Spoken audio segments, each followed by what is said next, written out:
Hey everybody, welcome, and you are watching The Globalist.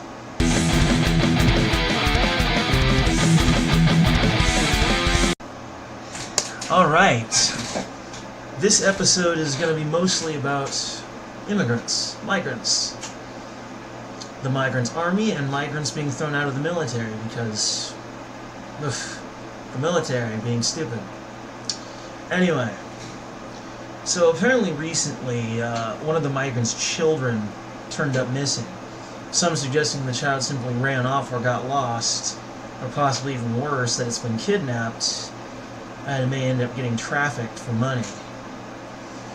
Now here's the thing about trafficking. It is something that the globalists use, the globalist politicians use, for money and power.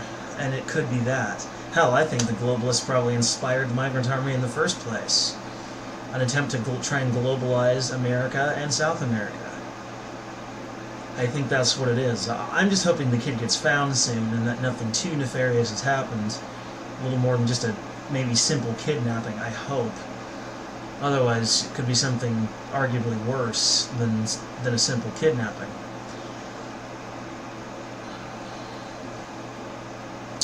As for the migrant army itself being inspired by the globalists, like I said, as an attempt to globalize America, it's probably one of the few conspiracy theories I honestly believe in.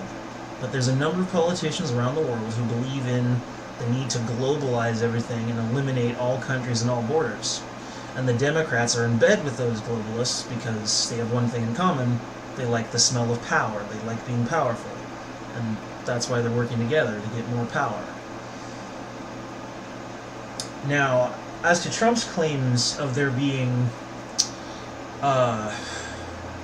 MS-13 Middle Easterners in the group, now, while the group itself did not start organically, as I previously stated, it has continued organically, with people leaving, people joining back in, new people joining, it changing in size, first 4,000, 7,000, 10,000, now we're on 4,000 again. Still too large. Too many people for us to really support, and there aren't going to be that many jobs to go around for them necessarily. Bad times had by all. And whether or not they actually make it into the country and how they end up impacting us is really going to depend on what kind of tactics the military use at the border if Trump delivers on that promise. But whether or not there's MS-13 or Middle Easterners, MS-13 is certainly a possibility. I don't think Trump's crazy, though. I think he's a pessimist. I think it's just a pessimistic view of the situation, and he's just automatically considering the worst-case scenario first, because that's what pessimists do. I mean, if you don't believe he's a pessimist, just listen to the guy. He's classic. But MS-13 is a distinct possibility. It's a big gang. It's a big Latino gang. Mostly in Mexico, but it could extend down into South America. We don't know how big the gang is. It very well could. There's just not enough information there to say yay or nay. But it's a possibility. Middle Easterners coming all the way from South America, maybe, but that possibility is also equally remote. But criminals within the migrant force, very likely indeed, trying to escape justice by making it into America. A country which does not have an extradition treaty with several South American countries. We do have an extradition treaty with Canada, although we do not have one with Mexico. Hence why in the past it was Mexican criminals that made it. Of course, Mexico is really well off now, thanks to us, and of course the success of their great, awesome, gritty action films that they're well known for now. And whether or not the migrants make it into the country is going to depend purely on what tactics the military use. If they go with the tactics the Mexican federales use, just with better equipment, yeah, that's not going to do anything. We're just going to see a repeat of the same events, only worse, even possibly a bloodbath.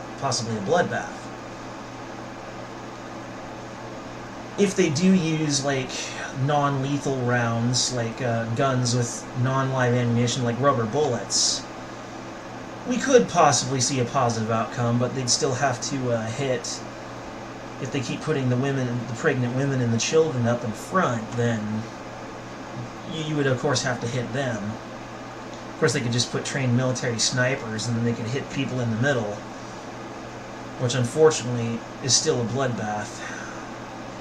Nothing about the situation is pretty.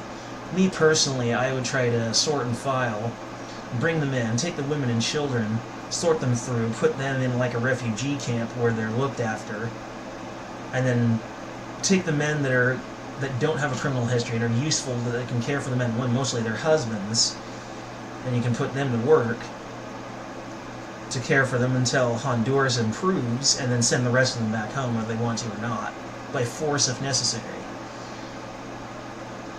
Take the ones that are in the most need of our help, and the ones that are useful, and the rest, which are probably criminals, even if they're not, we don't need them, send them back. Send them back. Now, as to the migrants and the military issue. The military has been freaking out lately. Concerning the migrants that signed up for the military. Look, as far as I'm concerned, if an immigrant legally enters the country with permission and then joins the military and puts their body on the line for the country, even more so, then you might as well just go ahead and declare them a citizen. Because it's obvious that they care about America and they're not going to do anything to hurt it. But they're worried about, we see you have families in these other countries, so those ties worry us. Yeah, because just like Trump, they too are pessimists. And it's going to ruin these people's lives. I mean, some of them have straight up put up their life on the line. Some of them have just never made it out of basic training. Right? It's pessimism. Because they've been here a while, they've tried to sign up for the military. And some of them, you try to send them back home, of where they came from. If some of them, if their home country finds out they tried out for the U.S. military, it's not going to end well for them, because some of them come from like the Middle East, where they hate America. Oh boy. Yeah, no, they're going to get killed. Absolutely, they are going to get killed. So I think, instead of delaying their training, they should let them finish, and just make it certain that if they do anything that hurts the army or this country, that they will be punished. Make that clear to them, and then let them finish their training and become a soldier. And if they lay their bodies on the line for the country, then there can be no suspicion left. They obviously have fully embraced their new adopted country. And as for the migrant army, the large force of immigrants, yeah, I think the globalists created it. And it has become just a nightmare situation like no other. Out of the three scenarios I posed, I just hope that the best one is that they can use the rubber bullet tactic and hopefully just sort through them. Keep the women and children and their husbands to help support them while they're here, and then send everyone else back. Make them fight for their country. Force them to improve Honduras and other ones like it. Maybe pull our troops out of the Middle East and help them out down there. Just a thought.